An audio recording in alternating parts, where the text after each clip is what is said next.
Hello guys, this is Adarsh Gupta. Welcome to my channel, Your Legal Ally. So guys, today we are going to discuss section 41 of Transfer of Property Act, which is named as Transfer of an Immovable Property by an Ostensible Owner. चलिए फिर शुरू करते हैं। Ostensible honour, सबसे पहले हम देखते हैं ये ऑस्टेंसिबल ऑनर क्या होता है। तो हम यहाँ देख सकते हैं a person who has all the indicia of ownership without being the real owner, such person has apparently all the characteristics of a real owner. Such situation may arise from where some reason a person purchases property in the name of another person. It is called बेनामी transaction.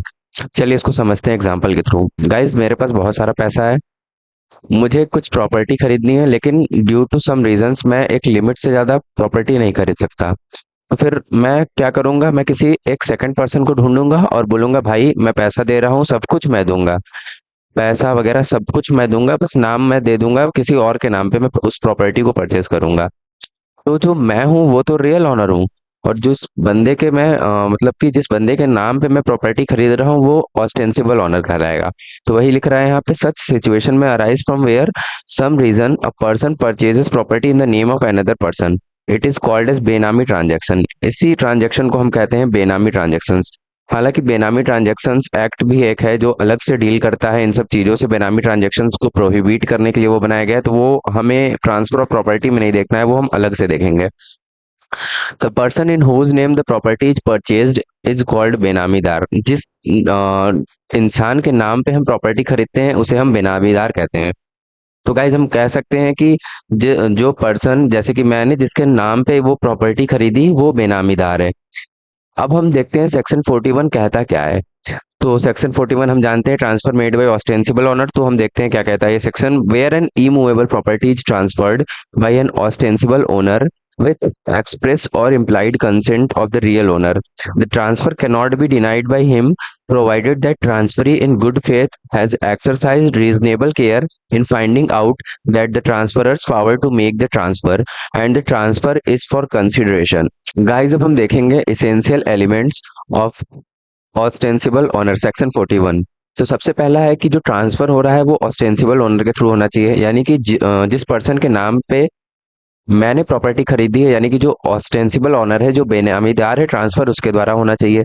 दूसरी चीज की express या फिर implied consent होनी चाहिए real owner की, यानी कि जो जिसके नाम पे मैंने प्रॉपर्टी खरीदी है वो ट्रांसफर करते वक्त एक्सप्रेस या फिर मेरी उसको इम्प्लाइड कंसेंट मिलनी चाहिए, तभी वो बंदा ट्रांसफर कर सकता है। थर्ड और मोस्ट इंपॉर्टेंट चीज जो है वो है ट्रांसफर जो होगा वो कंसिडरेशन उसमें कुछ ना कुछ होना चाहिए। ऐसा नहीं है कि वो जो थर्ड पर्सन है, जो बेनामीदार है, जो ऑस्टेंसिबल ओनर है, वो ऑस्टेंसिबल ओनर किसी थर्ड पर्सन को वो property gift as a gift के थ्रू ट्रांसफर कर रहा है। गिफ्ट यहाँ नहीं होना चाहिए, कुछ ना कुछ उसमें मनी अमाउंट कंसिडरेशन के फॉर्म में रहना ही चाहिए।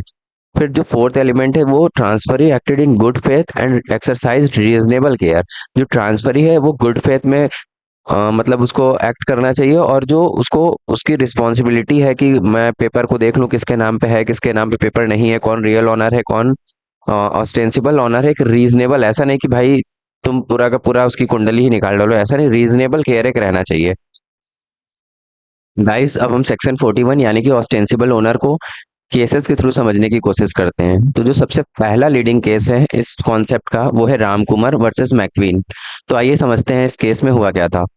होता क्या है कि मैक्वीन जो होती हैं, इनके फादर साहब एक प्रॉपर्टी खरीदते हैं, जो कि वो अपने वाइफ यानी कि मैक्वींस के माँ के नाम पे वो प्रॉपर्टी को खरीदते हैं। उस हिसाब से जो मैक्वीन के फादर साहब हैं वो उस प्रॉपर्टी के रियल ऑनर है, लेकिन ऑस्टेंसिबल ऑनर जो है उनकी वाइफ यानी कि मैक्वींस की माँ हुई। ठीक है, यहाँ तक समझ में आया। फिर उसके बाद क्या होता है, जो मैक्वींस की माँ होती हैं वो उस प्रॉपर्टी को, जिसके रियल ओनर उसके फादर होते हैं, उसे उठा करके रामकुमार के फादर को सोल्ड कर देती हैं, जो मकविंस की माँ होती हैं। फिर क्या होता है, कुछ दिनों बाद मकविंस के माँ की डेथ हो जाती है।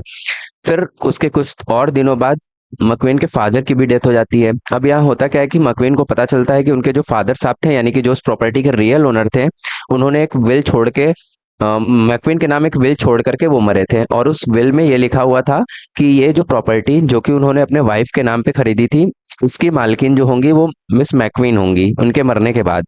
अब यहाँ पे दो कंडीशन आ गई, पहली जो रियल ओनर द्वारा विल छोड़ा गया, और दूसरी ये कि जो ऑस्टेंसिबल ओनर थी वो तो ऑलरेडी ट्रांसफर कर चुकी हैं, उस प्रॉपर्टी को बेच चुकी है रामकुमार के फादर को।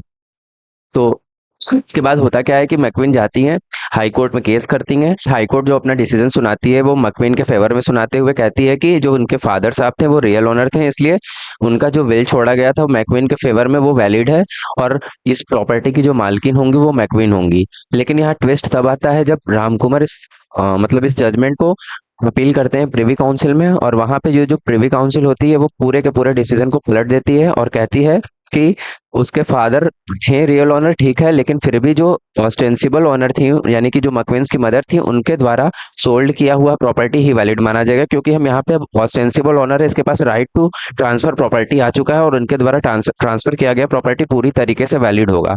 तो गाइज ये था रामकुमार वर्सेस मकवेन का केस। दूसरा लीडिंग केस जो इस कॉन्सेप्ट पे बेस्ड है वो है जयदयाल पोद्दार वर्सेस बीबी हजारा। इस केस में सुप्रीम कोर्ट ने कुछ कंडीशंस ऑब्जर्व किए थे जिसको देख करके हम बता सकते हैं कि ये पर्सन जो है वो ऑस्टेंसिबल ओनर है या फिर वो रियल ओनर है।